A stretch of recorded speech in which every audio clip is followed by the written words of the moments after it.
Buenos tardes. It's an honor to accept this award on behalf of my Northwestern University colleague, Helen Tilley.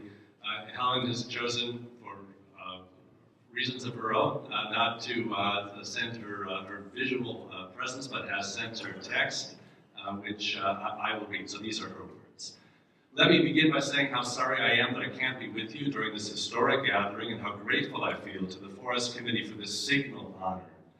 I have always been cursed with a penchant for thinking big and from the top down, so I tried to turn these qualities to my advantage in my first book.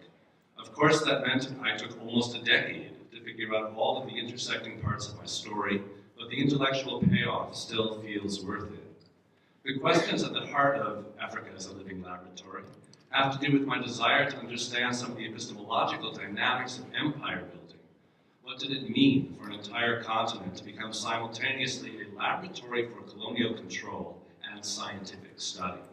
Which disciplines were involved and what were their benchmark questions and ideas? How did concerns about economic development dovetail with scientific debates?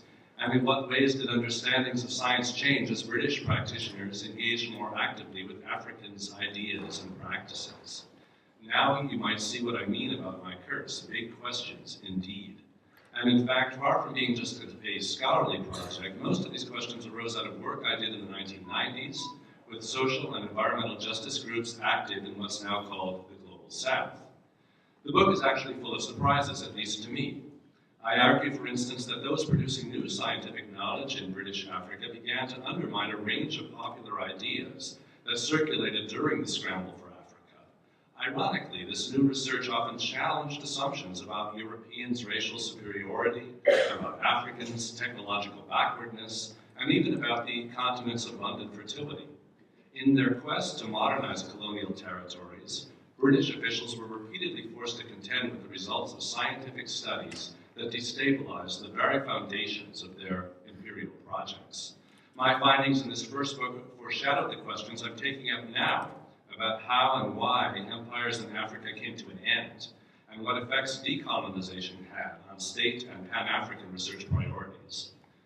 The beauty of our line of work is that we get to ask questions that matter to us. When we excavate the past, we never quite know what we'll find, and I love that. I also love that STS has begun to excavate its own global roots, so that we now understand more clearly how different places and peoples have mattered to the production of knowledge.